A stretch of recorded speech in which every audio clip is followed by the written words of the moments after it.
주근깨는 제거가 쉬운 편이고 시술 자체도 빠르고 간단한데요. 괜히 주근깨 없애려고 비싼 화장품 이것저것 사는 건 돈 낭비예요. 시술 없이 주근깨 없애는 방법은 없나요? 홈케어로 없애는 법은?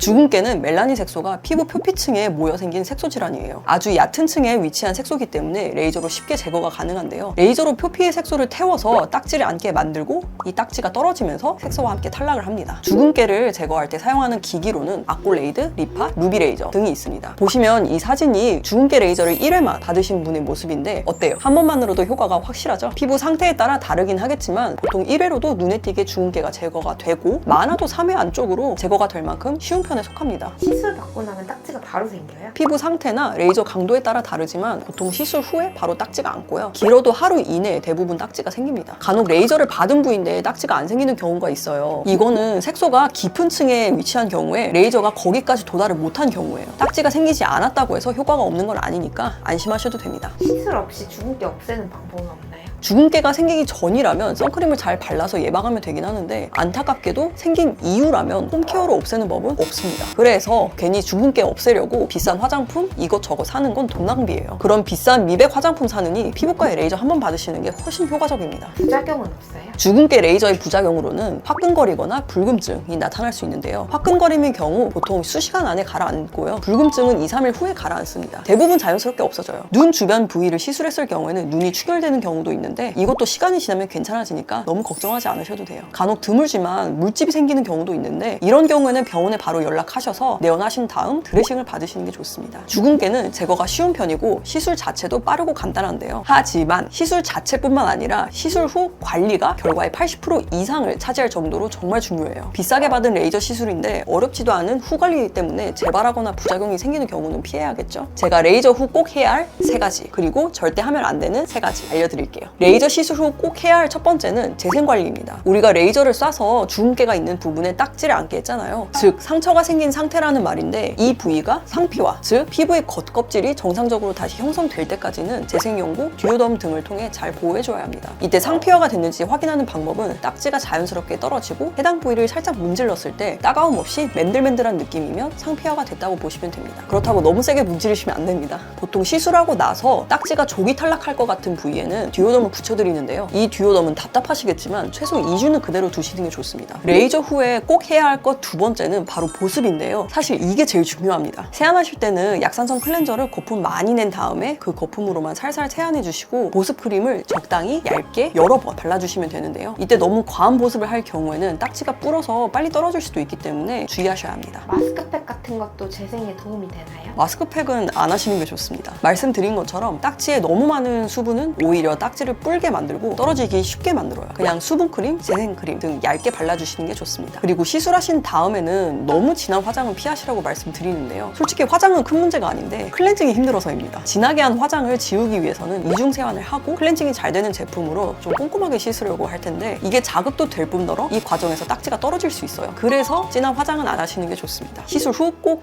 해야 할 것 3번째, 이건 예상하셨겠지만 자외선 차단입니다. 레이저 받으시고 다시 색소가 올라오는, 즉 재발하는 가장 큰 원인이 바로 자외선 차단을 제대로 안 하신 경우인데요. 그만큼 선크림을 바르시는 게 매우 중요합니다. SPF 30 이상 제품을 사용하시고 3-4시간마다 더 발라주시면 돼요. 근데 조금 예민한 피부를 가지셨거나 선크림을 조심스럽게 클렌징하기 힘들 것 같다고 하시는 분들은 선크림을 굳이 추천드리진 않아요. 대신 최대한 물리적으로 자외선을 차단해야 하는데요. 챙이 넓은 모자, 양산, 선글라스, 자외선 차단이 되는 마스크 등을 착용하고 웬만해선 실내로만 다니시는 것이 좋습니다. 이때 마스크, 그냥 아무 마스크는 안 됩니다. 우리가 흔히 쓰는 일회용 마스크나 KF95 마스크는 자외선 차단 기능이 거의 없어요. 반드시 자외선 차단이 되는 마스크인지 확인하시고 착용하셔야 합니다. 그럼 화장은 언제부터 할 수 있어요? 토너크림이나 비비 같은 가벼운 화장 같은 경우엔 시술 다음날부터도 가능하다고 말씀드려요. 진한 화장은 웬만해선 딱지들이 자연스럽게 탈락하기 전까지는 굳이 안 하시는 게 좋아요. 화장이 필요하다면 이중 세안이 필요 없을 정도로 가볍게만 하시는 것이 좋고, 중요한 약속이 있어서 꼭 진하게 화장을 해야 한다면 클렌징할 때 최대한 자극이 안 가게끔 하시는 것이 좋습니다. 그럼 다음으로 절대 하면 안 되는 3가지. 첫 번째는 잘 모르실 수도 있는데 기능성 화장품을 사용하는 것입니다. 쉽게 말하면 기능성 앰플들이죠. 비타민C, 레티놀, 특히 강한 미백 기능이나 아하, 바하 등 각질 제거 성분이 들어간 제품은 레이저를 받고 예민해진 피부에 더 자극이 될 수 있기 때문에 안 바르시는 게 좋습니다. 제가 추천드리는 방법은 가볍게 세안하신 다음에 보습크림을 얇게 발라주시면 끝입니다. 그럼 세안하고 토너 바르고 바로 크림 바르면 되나요? 저는 토너도 생략하라고 말씀드리는데요. 일반적으로 레이저를 받은 피부는 장벽이 손상되어 있는 예민한 상태이기 때문에 사용하는 제품 수를 최소한으로 쓰시는 게 좋습니다. 다음 절대 하면 안 되는 행동 두 번째, 몸에 열을 올리거나 혈액순환을 과하게 자극하는 행동은 금지입니다. 음주, 흡연, 사우나, 격한 운동이 여기에 해당되는데요. 비싼 돈 주고 시술 받았는데 1, 2주 정도는 참아주세요. 정말 피할 수 없는 술자리가 있다 그러시면 딱 한두 잔까지는 괜찮습니다.